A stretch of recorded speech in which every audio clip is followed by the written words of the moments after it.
And hello. I think we're done there, except we're still getting the complaints about low flame rate, low row fame late, flow rame lay. Oh, for God's sakes, never mind. Hi, good evening, good morning, good afternoon, wherever in the world you may happen to be. I'm Tad. Good to see you.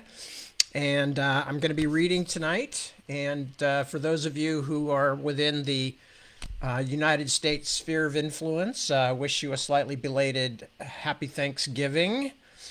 We had ours. We had a couple of family members with bad colds.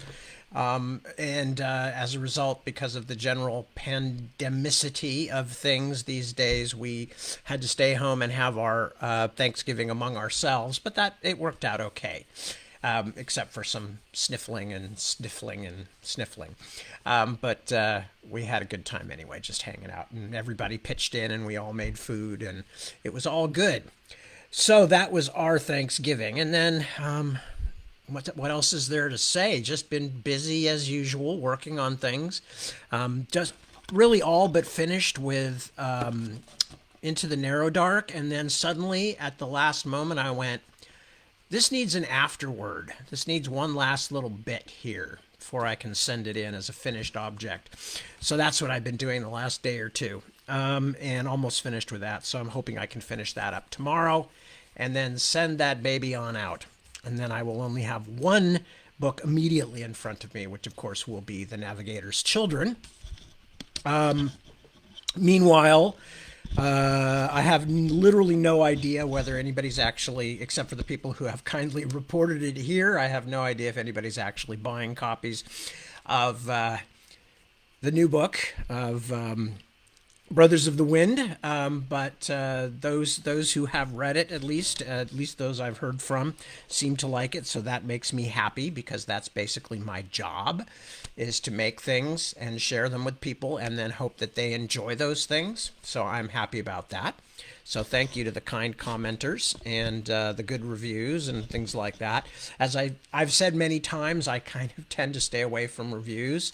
I actually ran into an I think I said this actually, but I might have said it last week during one of the other readings, which you folks didn't hear. I don't know, but I was looking at an old Reddit thing about the Otherland books, and somebody just went, "Yeah, I read it. It's crap." And I'm still talking about it days later. I'm still talking about it. I mean, who knows? Who knows if this person even read the book? Who knows if they were even, maybe they were institutionalized at the time. I have no idea. It's just an anonymous comment on Reddit. But I was full of angst over the whole subject. So this is why, as I've said it, I think the only thing I may have gotten wrong was the ratio. I used to say that for every single negative, mean thing somebody said about one of my books, that, that negated the positive effects of 10 good ones. I think it may be a much bigger ratio than that. It may be one person going, "I read it, it's crap," outdoes 20. 20 good reviews. Thoughtful, clever reviews by people who clearly care about books and writing and, oftentimes are well versed in the subgenre, maybe even in my own history, my own literary oeuvre, as it were. But just one person going, "Oh, guy can't write." And I'm cast down into the depths. It's pathetic. It really is. So I try whenever possible just to stay away from those things. So, but when they sneak through every now and then, or Deb passes something along, or somebody writes something nice on my page, I do appreciate it. It's pathetic. It really is. I mean, there's no joking. Well, I mean, I am joking about it, but I mean, it's a real thing, And I'm one of the more confident writers that I know. I don't get writer's block, in part because I know it'll come to me. I may just not be ready yet, and things like that I've talked about before. So I'm a confident writer, and I was doing other things before I became a writer. I'm not one of those people who, understandably, because they spent their entire life, working and hoping to someday be a writer and have people read their work, and then they take it very personally if someone doesn't like what they've done. I'm not like that. I've done all kinds of things. I've played in bands, and I've done acting and did radio and for years, and all kinds of other things, and I used to be an illustrator for a while, cartoonist. I've done a ton of things. And so this is me. This is one of the more confident writers that you're going to meet, and absolutely devastated by somebody saying, "This guy can't write." Well, it's crap. So just again, though, I hasten to say I am a First Amendment absolutist, and everybody has the right to say that, even if they haven't read my books and they're just saying it to be mean. I mean, they have the right. I'm a big believer that people should be able to say what they want to say, as long as they're not actively trying to use it to cause somebody harm.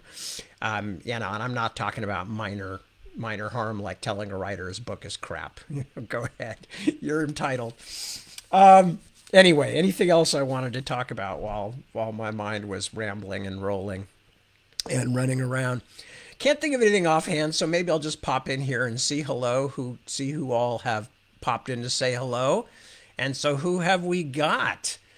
Iris, hello. Good morning and good to see you. Anamika, very nice to see you too. Thank you for showing up. Chris, good morning and good to see you. And yes, all the other people here are lovely, and it's kind of you to point that out. Holger says, he says hello to Ilva. Well, I may have missed him saying hello to me because, as usual, the comments thing on this is completely screwed up. Kristen, hello. How are you? Dirk, hello. Good. I'm glad it's sunny in Berlin. I am very happy to hear it. And there's Holger saying hello to Wouter. So everybody gets said hello to except me, apparently.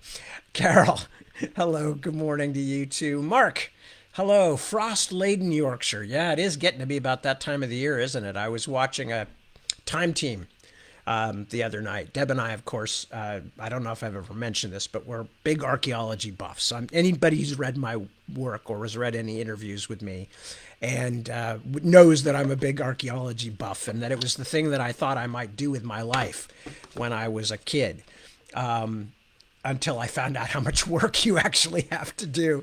And I went, no, I'll just make up my own imaginary ancient cities. But anyway, I've always been into archaeology, and so is Deb. And one of the things that we like best is Time Team. We like archaeology in general and archaeological programs and books and all that. But we have a particular fondness for Time Team, which is, for those of you who don't know it, is a very, very familiar, well-known British show that was on the air for a good 20 plus years. Hosted by Tony Robinson, who used to be Baldric on Blackadder. And a bunch of very fine and very likable archaeologists who go off and have 3 days each time to try and excavate a site that usually they have some idea is going to be interesting. But the archaeology is very good, and you learn a lot about archaeology. And of course, not coincidentally, you learn a great deal about British history as well, because 98% of their archaeological digs take place in the UK somewhere. But anyway, so they had one just the other day. I mean, this was like from season 15 or 16 or something. So it was a while back, because they've been off the air for most of 10 years as a regular thing. But it was in Yorkshire. And of course, Deb spent many years in Yorkshire, because that's where she went to university, was Manchester. And the first thing you see is everybody on the show. They've got, like, not just the big coats. They got the gloves on. They got the ear wraps and the hoods and the woolly hats and everything. And I mean, you can basically barely see Mick Aston, because it's just like his beard kind of puffing out between his eyebrows and his hat and hood and scarf. And I just, I remember saying, like, because Deb has often said to me, oh, I love Yorkshire so much, I miss it. We should move to Yorkshire like someday. And I always say to her, I think that's mostly nostalgia, honey, because you don't deal well when it's 65 degrees or less in California. I'm not sure you really want to spend your old age in Yorkshire. But of course, it's beautiful. It's one of the most beautiful parts of the world. The Yorkshire Dales and all that. It's just stunningly gorgeous. So anyway, sorry, a brief but divergence. So anyway, Mark, I hear ya, frost-laden Yorkshire. Who else is there? Jeremy. Hello, Jeremy. Good to see you. Yes, it is both Saturday and Sunday, which makes it even more complicated.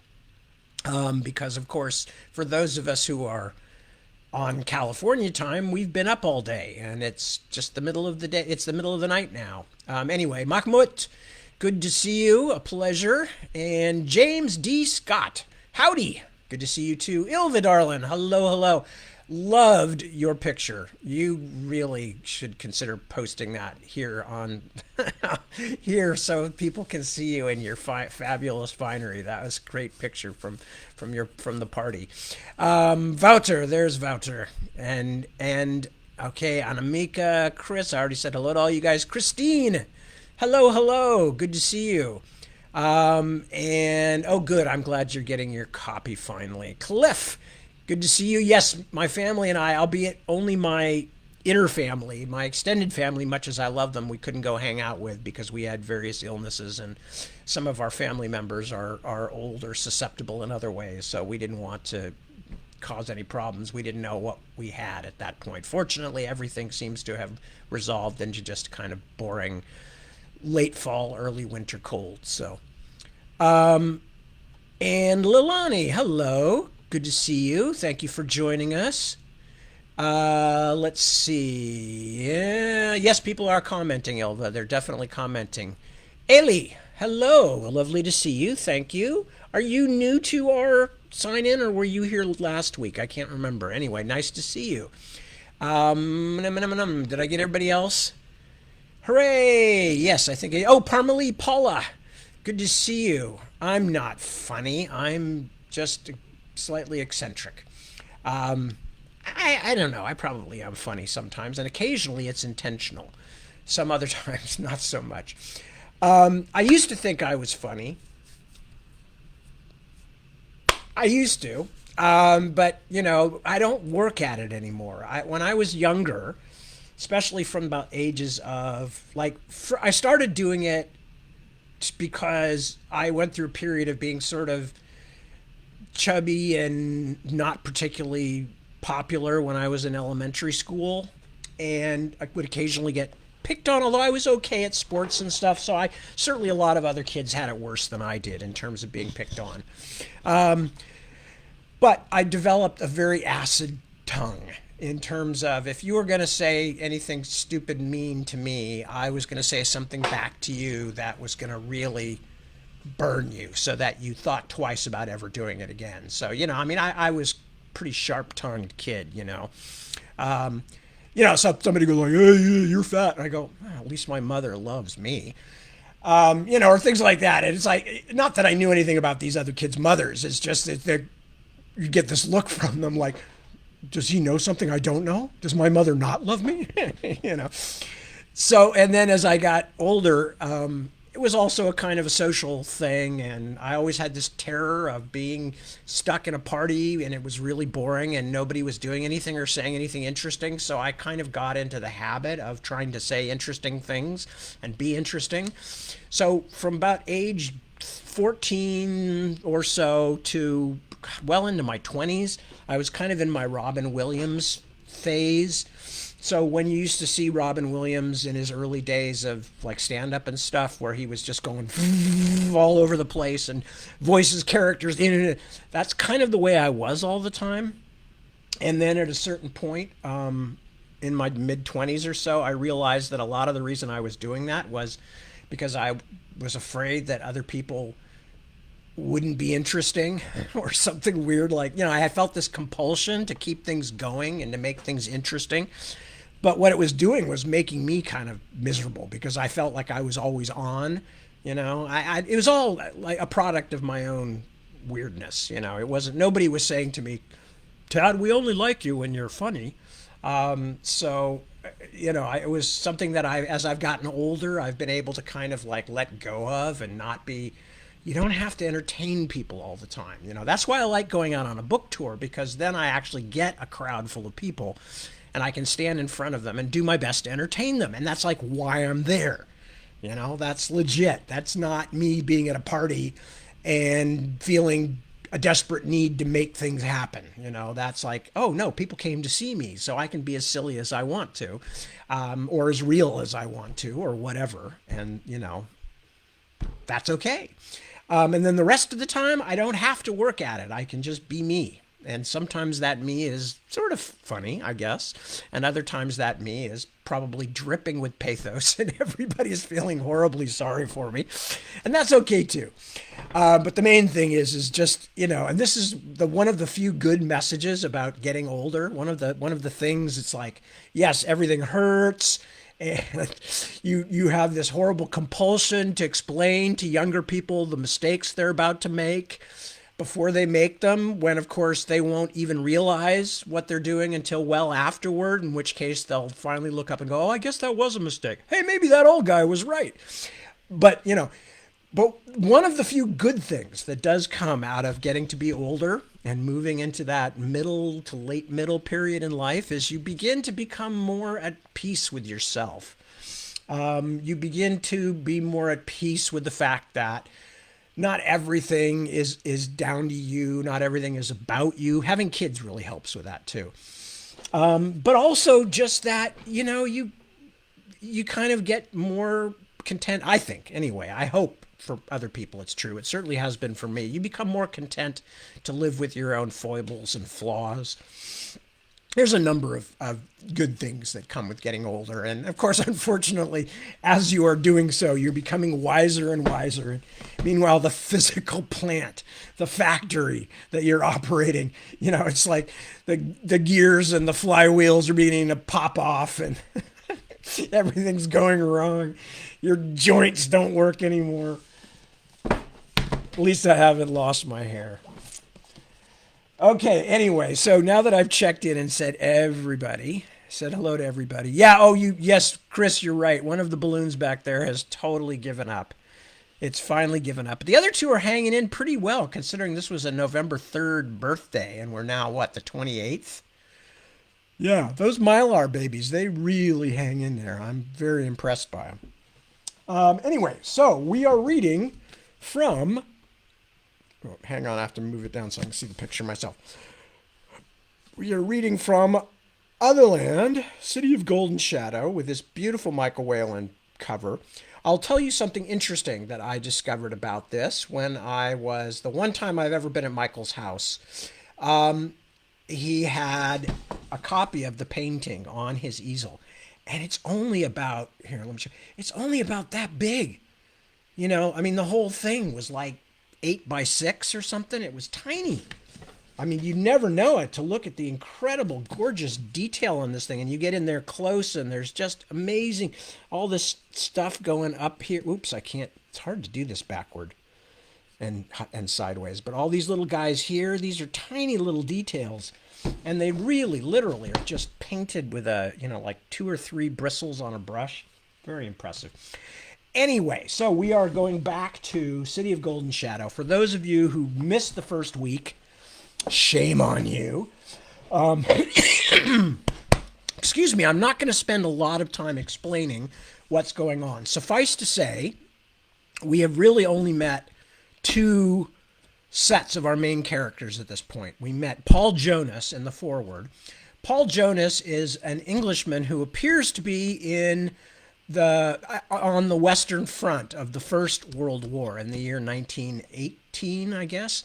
And he has just had a very bizarre dream where he has climbed a giant tree up to the clouds, found a bird woman, been grabbed by a giant mechanical giant, or yeah, that's kind of repetitive, isn't it? Been grabbed by a mechanical giant, as a trespasser, and then popped back to realize it was all a dream, except that he still had a feather from the bird woman in his hands as he sits in the muddy trench. That was the first bit. Now we're with Rini. Rini Suluwayo is a young African woman who teaches in a polytechnic college in the outskirts of Durban, South Africa. And the first day at school, there's been a bomb threat that turned out to be an actual bomb. And Once she got out of school, she was met by a student named Kabu, and which, as I explained before, is actually what Bob Abu. No, Abu. But it's hard for me to do the click. You can see I couldn't even do it right then. So I just say Kabu because that K sound is the how the X is pronounced in a lot of South African languages, Southern African, native Southern African languages. Rini is pretty much the sole support of her much younger brother Stephen. Her mom's dead. Her much younger brother Stephen and her sort of ne'er-do-well father, Long Joseph Sulaweo. So Rini is tutoring this new student Kabu, who is actually a Bushman. He's of the Bushman people from the Kalahari, or specifically in his case, the Okavango Delta, and trying to raise her child and deal with the complicated life of being a grown-up. Her father has sort of never recovered from his wife, Rini's mother, dying. Okay, so now then we've flipped back after getting some of that stuff established. We're back, and Kabu is learning from Rini he learns from Rini the kind of the basics of simulation and virtual reality, because that's what a lot of this book is about. So we just finished that. Kabu has made his first little flower in a virtual environment, and that's where we ended. She turned and pointed. This is actually now a different section. It's still Rini, but it's a different bit. She turned and pointed. A shelf of volumes leaped forward so she could read the titles. Shit, she whispered. Wrong again. I can't remember the name. Find anything with spatial development or spatial rendering and child or juvenile in the title. 3 volumes appeared, floating before the library shelves. Analysis of spatial rendering in juvenile development, she read. Right. Give me a list in order of most occurrences. Rini!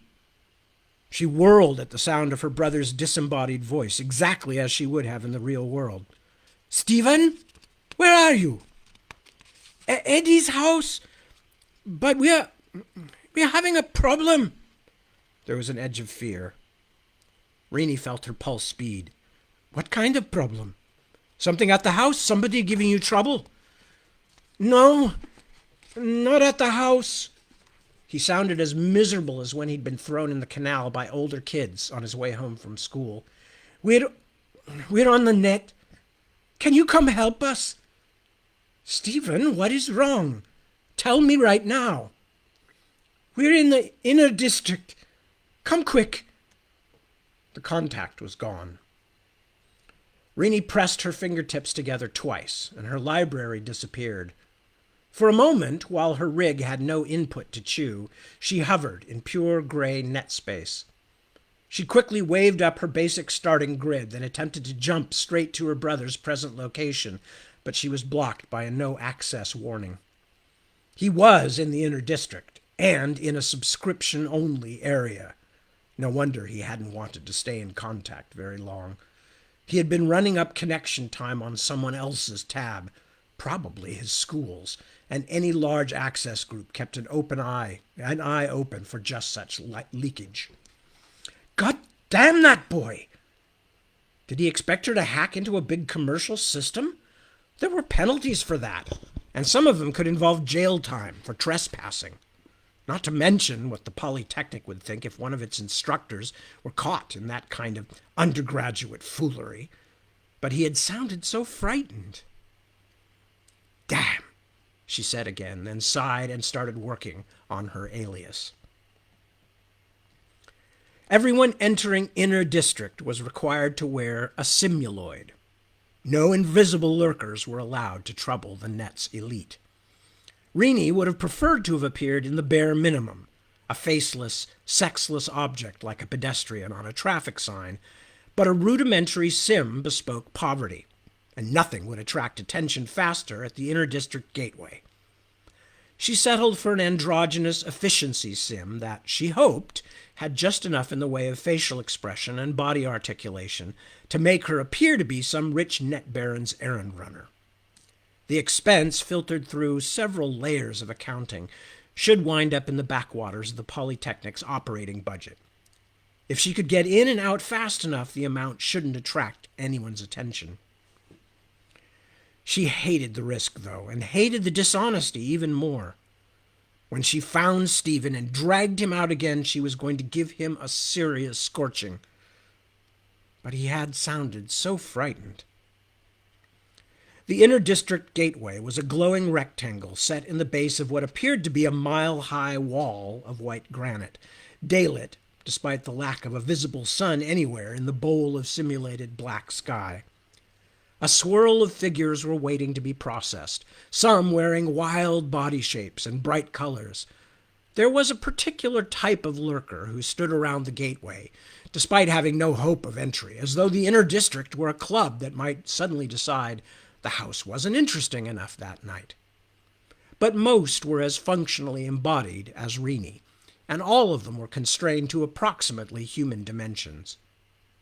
It was ironic that where the concentration of wealth and power on the net were greatest, things slowed down to something like the restrictive pace of the real world. In her library, or in the Poly's information net, she could jump with a single gesture to any place she wanted, or just as quickly construct whatever she needed. But the inner district and other centers of influence forced users into Sims, and then treated the Sims just like real people, herding them into virtual offices and checkpoints, forcing them to idle for excruciatingly long periods of time while their connection costs mounted and mounted. If politicians ever find a way to tax light, she thought sourly, they'll probably set up waiting rooms for sunbeam inspection, too. She took up a position in line behind a hunched gray thing, a lowest order Sim whose slumped shoulders suggested an expectation of refusal. After what seemed an insufferable wait, the Sim before her was duly rejected, and she at last found herself standing before one of the most cartoonish-looking functionaries she had ever seen. He was small and rodent-faced, with a pair of old-fashioned glasses pinching the end of his nose and a pair of small, suspicious eyes peering over them. Surely he must be a puppet, she thought, a program given the appearance of humanity. No one could look so much like a petty bureaucrat, or, if they did, would perpetuate it on the net, where one could appear as anything he or she desired. Purpose in inner district? Even his voice was tight as kazoo music, as though he spoke through something other than the normal orifice. Delivery to Johanna Bundazzi.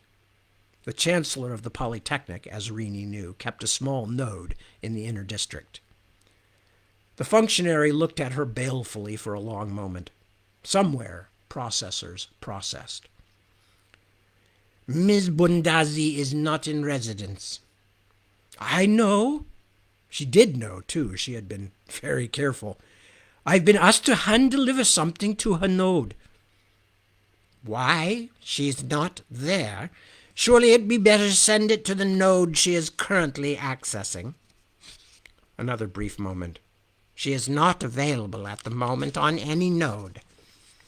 Rini tried to keep her temper. This must be a puppet. The simulation of bureaucratic small-mindedness was too perfect. All I know is that I was asked to deliver it to her inner district node. Why she wants it, to make sure it has been directly uploaded, is her affair. Unless you have contrary instructions, let me do my job. Why does the sender need hand delivery when she's not accessing there?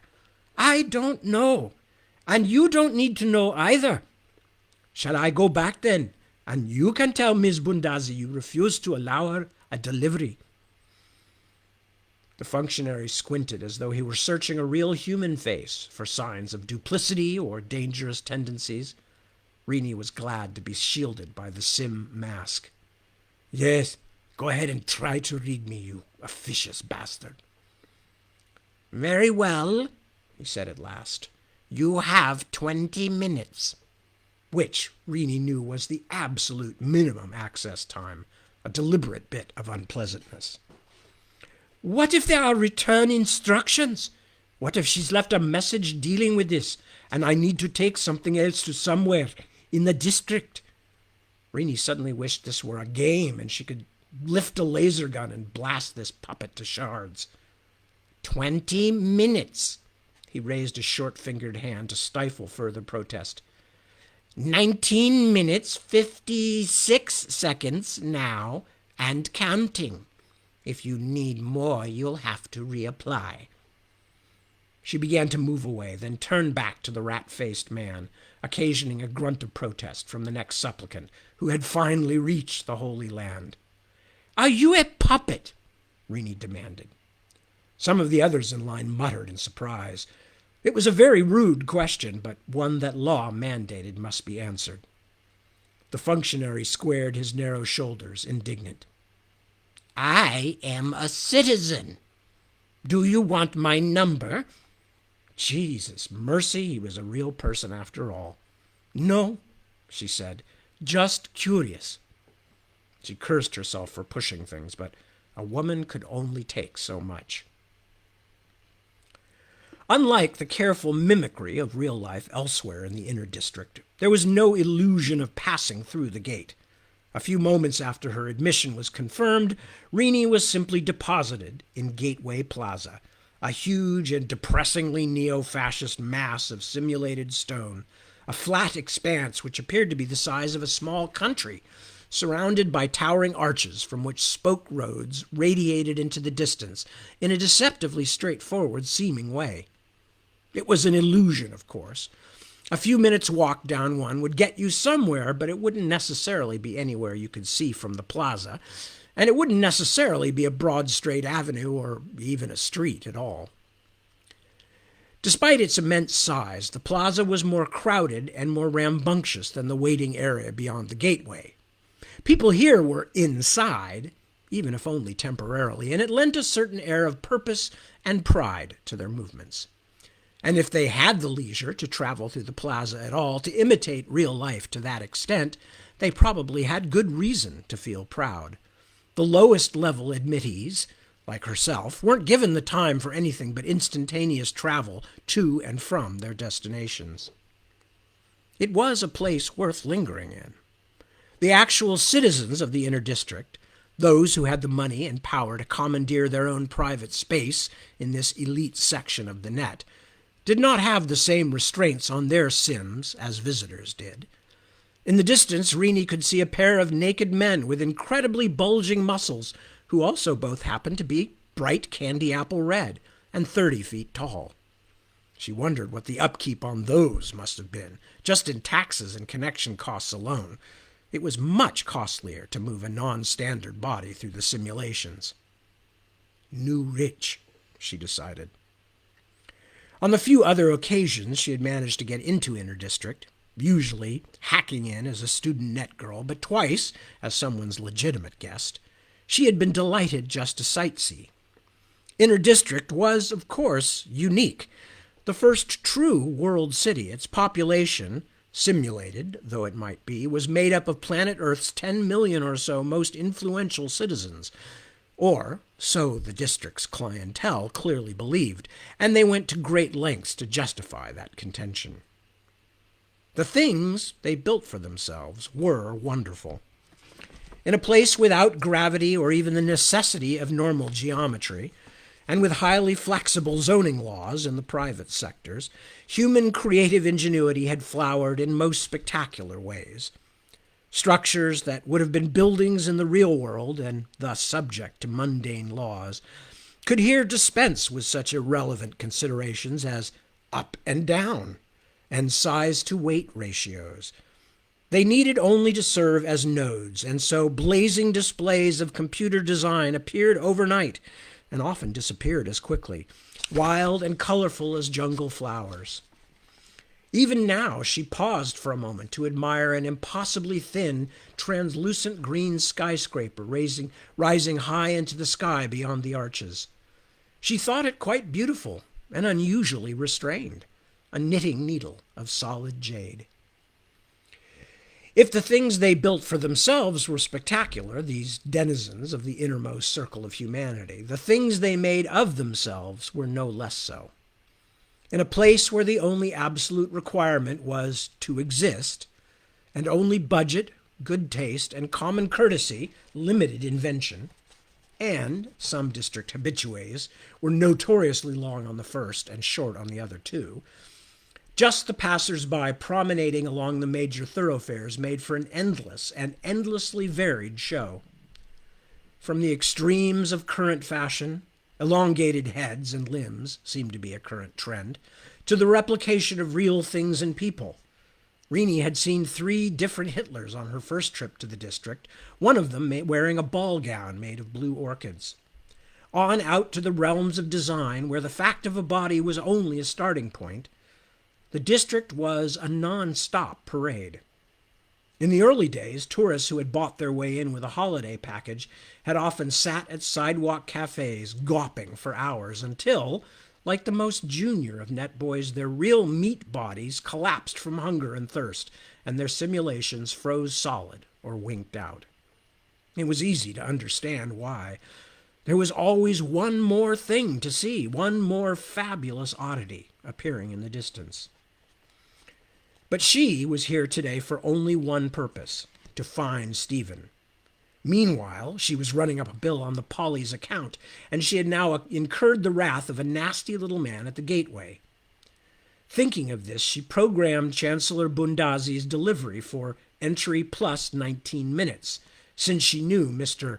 I am a citizen would be checking up. The delivery was actually a piece of department mail addressed to the Chancellor, one of no import. She had swapped its address. She had swapped its bill of lading with something actually addressed for hand delivery to one of Ms. Bundazi's other nodes, and she hoped the resultant confusion would be blamed on the mailroom. Actually, a 2 decades out-of-date electronic mail system, which certainly could never be blamed too much. Trying to get something through the Polly's internal delivery system was like trying to push butter through stone. After a moment's examination of Stephen's message coordinates, Renée jumped to Lullaby Lane, the main thoroughfare of Toy Town, a backwater section which housed the smaller and less successful creative firms and merchants, as well as the residential nodes of those clinging to inter-district status by their fingernails. A subscription to the inter-district net was very expensive, and so were the creative fashions necessary to retain one's place among the elite. But even if you couldn't afford a new and exotic sim every day, even if you couldn't afford to redesign your business or personal node every week, just keeping inter-district residency was still major social cachet in the real world. These days, it was often the last pretension that the downward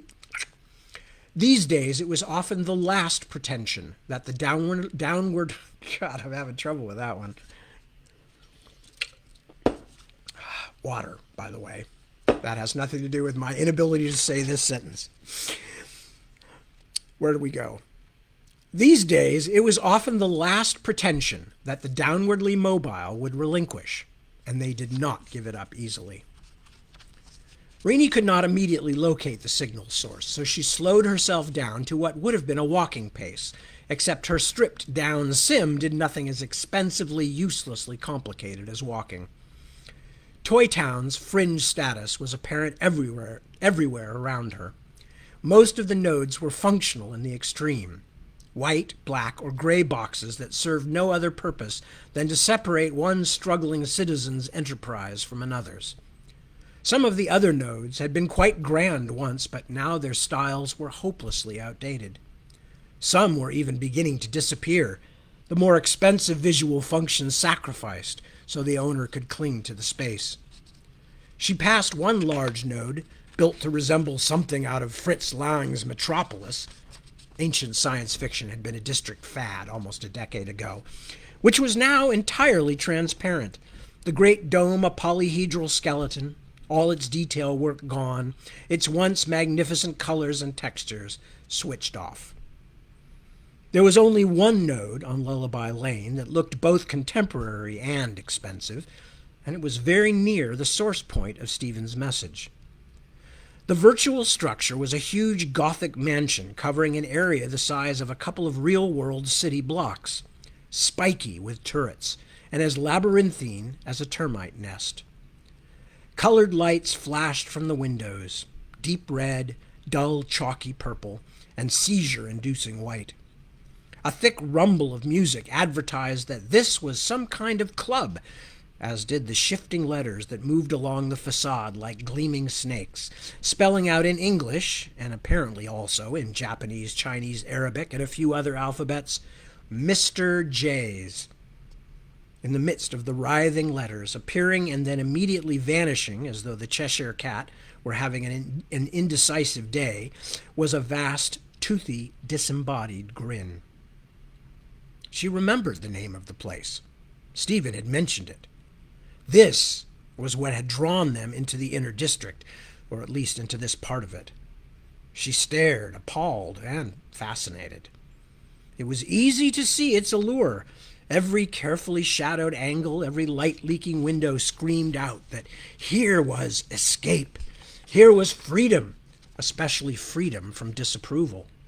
Here was a haven where everything was permitted. The thought of her 11-year-old brother in such a place sent a cold bolt of fear up her spine. But if that was where he was, that was where she would go. "Rini! Up here!" It was a quiet cry, as though from somewhere close. Stephen was trying to narrowcast, but he didn't realize there was no such thing as narrowcasting in the district, unless you could pay for privacy. If someone wanted to hear, they'd hear, so speed was the only thing that mattered now. "Where are you? Are you in this club?" "No. Across the street, in the building with the cloth thing on the front." She turned to look. Some distance down on the opposite of Lullaby Lane from Mr. J's was what looked like the shell of an old Toy Town hotel, a soothing simulation of a real-world resting place designed for district tourists, a spot to receive messages and plan day trips. They had been more popular in the early days, when VR was a slightly intimidating novelty. This one's heyday was obviously long over. The walls had lost color definition and were actually erased in some spots. Over its wide front door hung an awning, unmoving when it should have undulated in a simulated breeze, dulled like the rest of the structure to a state of minimal existence. Rini moved to the doorway, then, after a brief survey suggested there was no longer anything in the way of security, moved inside. The interior was even more forsaken than the exterior, time and neglect having reduced it to a warehouse of phantom cubes stacked like discarded toy blocks. A few better manufactured sim objects had maintained their integrity and stood out in eerie contrast. The front desk was one of these, a shimmering block of neon blue marble. She found Stephen and his friend Eddie behind it. "What the hell are you playing at?" Both of them were wearing SchoolNet sims, scarcely even as detailed as hers, but she could still tell from Stephen's face that he was terrified. He scrambled up and grabbed her around the waist. Only the hands of her sim were wired for force feedback, but she knew he was squeezing hard. "They're after us," Stephen said breathlessly. "People from the club. Eddie has a blanket shield, and we've been using that to hide. But it's just a cheap one, and they're going to find us soon." "Since you told me you were in here, anyone who cares around here knows it too." She turned to Eddie. "And where in God's name did you get a blanket?" "No, don't tell me. Not now." She reached down and carefully dislodged Stephen. It was strange to feel his slender arm between her fingers when she knew that their true bodies were on opposite sides of town in the real world. But it was that sort of miracle that had led her to the VR field in the first place. "We'll talk later, and I've got lots of questions. But for now, we'll get you out of here before you get us all sent before a magistrate." Eddie finally spoke. "But Soki..." "Soki what?" Rini said impatiently. "Is he here too?" "He's still in Mr. J's. Sort of." Eddie appeared to have run out of nerve. Stephen finished for him. Soki, he fell into a hole, kind of a hole. When we tried to get him out, these men came. I think they were puppets. His voice trembled. They were real scary. Rini shook her head. I can't do anything about Soki. I'm running out of time, and I'm not going to trespass in a private club. If he gets caught, he gets caught. If he tells who was with him, then you'll have to face the music. Netboy lesson number 1. You get what you deserve. But they might hurt him. Hurt him? Scare him, maybe. And that's no more than you lot deserve. But no one's going to hurt him. She grabbed Eddie, so she now held both boys by the arm. Back in the Polly's processors, her escape algorithm added 2. And we are going to... There was a thunderous crash, nearly as loud as the bomb at the Polly. So loud that at the apex of its roar, Rini's earplugs could not deliver it, and went mercifully silent for an instant. The front of the hotel dissolved into swirling motes of net stuff. A huge shadow loomed between them and the Toy Town street, something far bigger than most normal Sims. That was about all she could tell. There was something about it, something dark and arrhythmically wavery in its display pattern that made it almost impossible to look at. Jesus! Rini's ears were ringing. That would teach her to leave the gain up on her plugs. Jesus! For a moment she stood frozen as the shape loomed over her, a brilliantly realized abstract expression of the concepts big and dangerous. Then she squeezed the boys tightly and exited the system. We got into Mr. J's. Everybody does it at school. Rini stared at her little brother across the kitchen table. She had been worried for him, even frightened, but now anger was pushing the other emotions aside. Not only had he put her to a great deal of trouble, but then it had taken him an hour longer to get home from Eddie's flat block than it had taken her to return from the Polly, forcing her to wait. I don't care if everybody does it, Stephen, and I seriously doubt that's true anyway. I'm really scorched. It's illegal for you to enter the district, and we truly couldn't afford the fines if you got caught. Plus, if my boss finds out what I did to get you out, I could get fired. She leaned forward and grabbed his hand, squeezing until he winced. I could lose my job, Stephen. Shut up there, you fool children, their father called out from the back bedroom. You're making my head hurt. If there had not been a door between them, Rini's look might have set Long Joseph's sheets on fire. I'm sorry, Rini. I'm really, really sorry. Could I try Soki again? Without waiting for permission, he turned to the wall screen and told it to call. No one answered at Soki's end. Rini tried to rein in her temper. What was this about Soki falling down a hole? Stephen drummed his fingers nervously on the table. Eddie dared him. Dared him to do what? Damn it, Stephen, don't make me drag this out of you word by word. There's this room in Mr. J's. Some guys from school told us about it. They have, well, there's things in there that are real chiz. Things? What things? Just things. Stuff to see. Stephen wouldn't meet her eyes. But we didn't see it, Rini. We couldn't find it. The club is major big on the inside. You wouldn't believe it. It goes on forever. For a moment his eyes sparkled, as, remembering the glory that was Mr. J's, he forgot that he was in serious trouble. A look at his sister's face reminded him. Anyway, we were looking, and we asked people. I think they were mostly citizens, but some acted really weird. But no one could tell us. Then someone, this far major fat guy, said you could get in through this room down in the basement. Rini suppressed a shiver of distaste. Before you tell me any more, young man, I want one thing clear. You are never, never going back to this place again. Understand? Look me in the eye. Never. Reluctantly, Stephen nodded. Okay. Okay. I won't. So we went down all these windy stairs. It was like a dungeon game. And after a while, we found this door. Soki opened it and fell through. Fell through what? I don't know.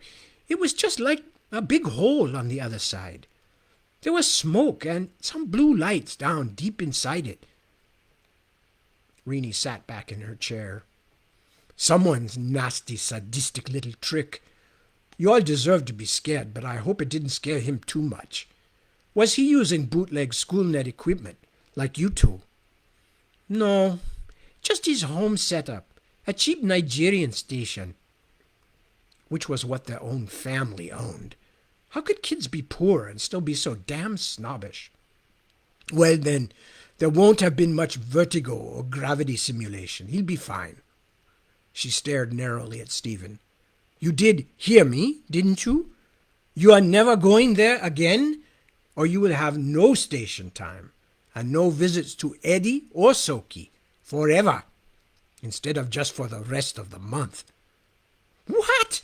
Stephen leaped up in outrage. No net! End of the month. You are lucky I haven't told Dad.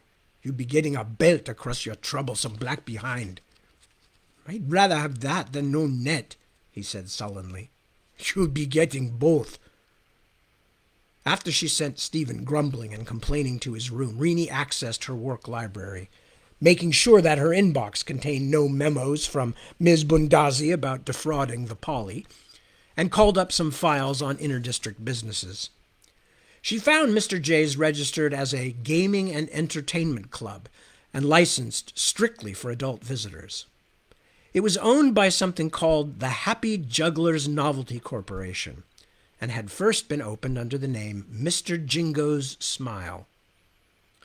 As she waited for sleep that night, she was visited by images of the club's ramshackle facade, of turrets like pointed idiot heads and windows like staring eyes. Hardest of all to escape was the memory of the huge mobile mouth and rows of gleaming teeth that squirmed above the door, a gateway that only led inward. Chapter 2. This is a very short chapter, but I still don't know if we're going to finish it in time. I'll try. I might go a few minutes past if it looks like I can finish it. Chapter 2. The Airman. Netfeed. Music. Drone. Bigger than ever. Visual. One eye. Voiceover. Ganga drone music will be bigger than ever this year, according to one of its leading practitioners. Visual. Half of face. Glinting teeth. Ayatollah Jones, who sings and plays Neuro-Cithara for the drone group Your First Heart Attack, told us, Jones, it's going to be big, Mordo big, bigger than... Visual, fingers twining, many rings, cosmetic webbing. Jones, bigger than ever. No dupping, real big. Christabel Sorensen was not a good liar, but with a little practice, she was getting better. She wasn't a bad girl, really, although once her fish died because she forgot to feed him for a bunch of days. She didn't think of herself as a liar either, but sometimes it was just easier not to tell. So when her mother asked her where she was going, she smiled and said, Portia has Otterland. It's new, and it's just like you're really swimming, except you can breathe, and there's an otter king and an otter queen. Her mother waved a hand to halt the explanation. That sounds sweet, darling. Don't stay at Portia's too long. Daddy's going to be home for dinner, for once. Christabel grinned. Daddy worked too much. Mommy always said so. He had an important job as base security supervisor. Christabel didn't know exactly what it meant, He was sort of a policeman, except with the army, but he didn't wear a uniform like the army men in the movies. Can we have ice cream? If you come home in time and help me shill the peas, then we'll have ice cream. 'Kay, Christabel trotted out. As the door resealed behind her with its familiar sucking sound, she laughed. Some noises were just funny. She knew that the base was different than the kind of towns that people lived in on net shows or even in other parts of North Carolina, but she didn't know why. It had streets and trees and a park and a school. Two schools, really, since there was a school for grown-up Army men and Army women, as well as for one for kids like Christabel, whose parents lived on the base. Daddies and mommies went off to work in normal clothes, drove cars, mowed their lawns, had each other over for dinners and parties and barbecues.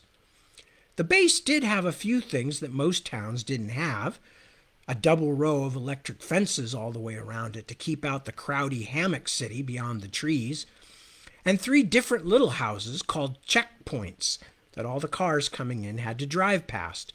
But that didn't seem like enough to make it a base instead of just a normal place to live. The other kids at school had lived on bases all their lives, just like her, so they didn't get it either. She turned left on Windicott Lane. If she had really been going to Portia's, she would have turned right, so she was glad the street corner was out of sight of her house, just in case her mother was watching. It was strange, telling Mom she was going one place and then going somewhere else. It was bad, she knew, but not really bad, and it was very exciting. She felt all trembly and new every time she did it, like a shiver-legged baby colt she had seen on the net. From Windicott, she turned onto Stillwell. She skipped for a while, being careful not to step on any of the sidewalk cracks, then turned onto Redland. The houses here were definitely smaller than hers. Some of them looked a little sad. The grass was short on the lawns, like everywhere else on the base, but it looked like it was that way because it didn't have the strength to grow any higher. Some of the lawns had bare spots, and lots of the houses were dusty and a bit faded. She wondered why the people living in them didn't just wash them off or paint them so they'd look like new. When she had her own house someday, she would paint it a different color every week. She thought about different colors of houses all the way down Redland, then skipped again as she crossed the footbridge over the creek. She liked the ka-thump, ka-thump sound it made, and hurried down Beekman Court, where the trees were very thick. Even though Mr. Sellers' house was very close to the fence that marked the outskirts of the base, you could hardly tell because the trees and hedges blocked the view. That had been the first thing that attracted her to the house, of course, the trees. There were sycamores in the backyard of her parents' house and a papery-barked birch tree by the front window. But Mr. Sellers' house was absolutely surrounded by trees, so many of them that you could hardly see that there was a house there at all. The first time she had seen it, helping Ophelia Weiner look for her runaway cat Dickens, she had thought it was just like something in a fairy tale. When she came back later and walked up the twisty gravel driveway, she had almost expected it to be made out of gingerbread. It wasn't, of course. It was just a little house like all the others, but it was still a very interesting place. And Mr. Sellers was a very interesting man. She didn't know why her parents didn't want her to go to his house anymore, and they wouldn't tell her. He was a little scary looking, but that wasn't his fault.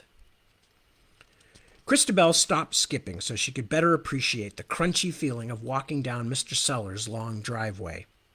It was pretty silly having a driveway at all, since the big car in his garage hadn't been moved in years. Mr. Sellers didn't even go out of the house. She'd asked him once why he had a car, and he had laughed kind of sad and said it came with the house.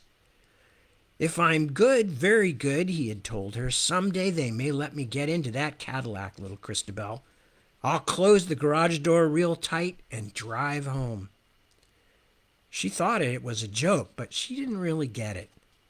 Grown-up jokes were like that sometimes, but then grown-ups seldom laughed at the jokes that Uncle Jingle did on his net show.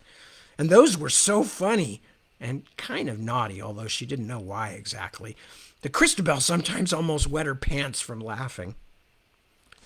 To find the doorbell, she had to push aside one of the ferns, which had practically covered the front porch.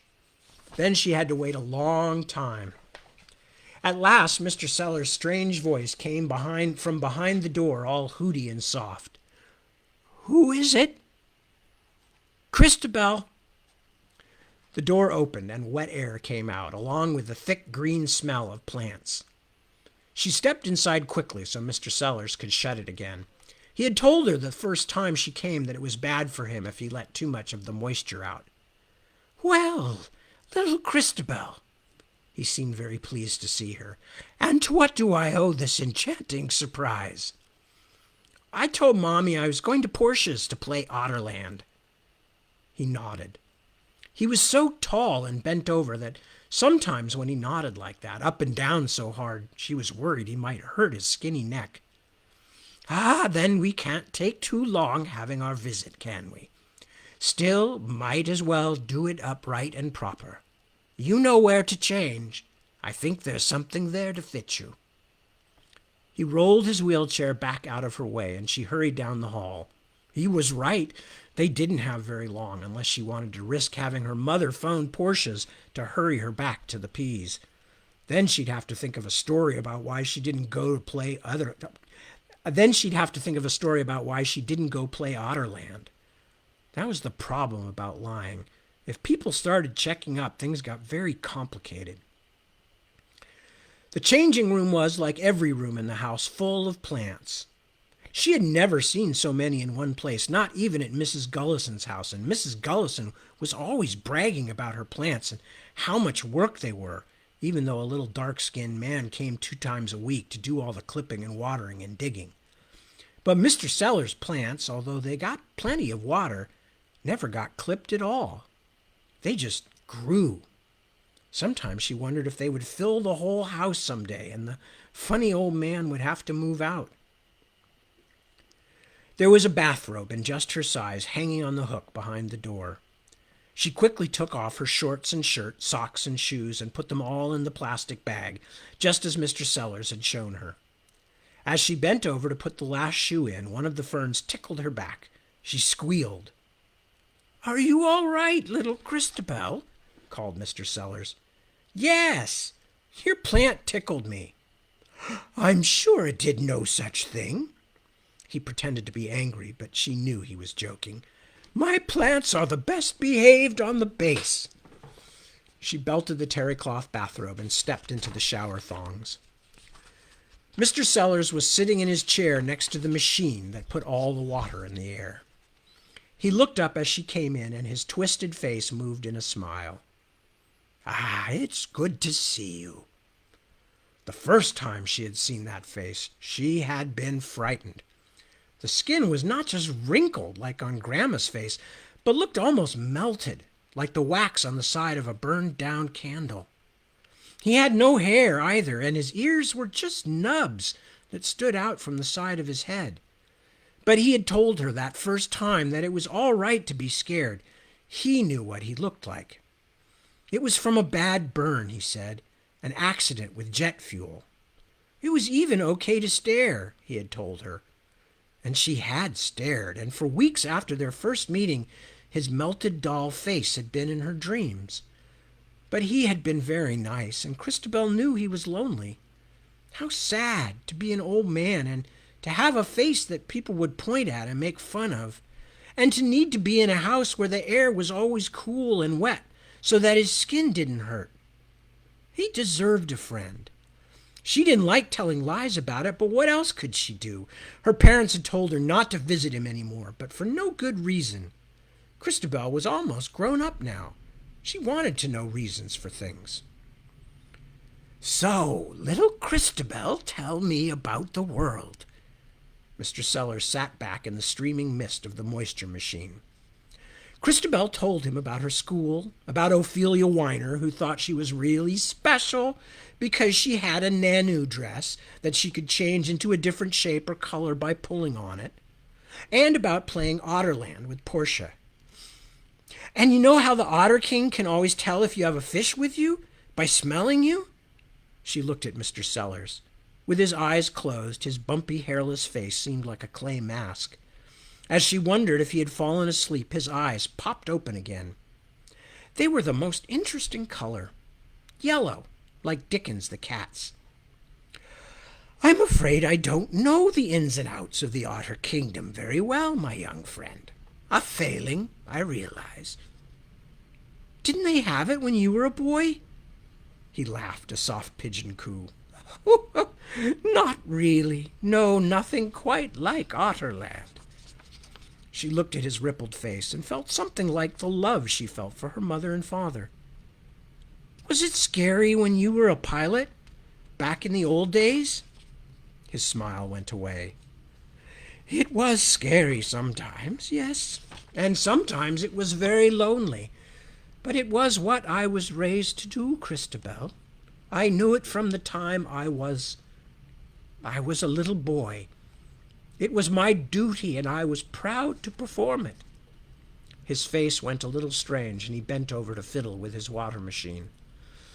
No, there was more to it than that. There is a poem. Nor law nor duty made me fight, nor public men nor cheering crowds.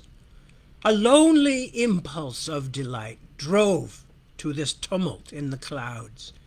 I balanced all, brought all to mind.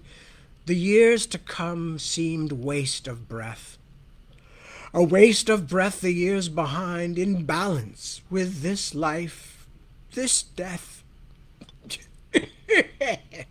He coughed. That's Yeats. It's always hard to say just what makes us choose to do something, especially something we're afraid to do. Christabel didn't know what Yeats were and didn't understand what the poem meant, but she didn't like it when Mr. Sellers looked so sad. I'm going to be a doctor when I grow up, she said. Earlier in the year, she'd thought she might be a dancer or a singer on the net, but now she knew better.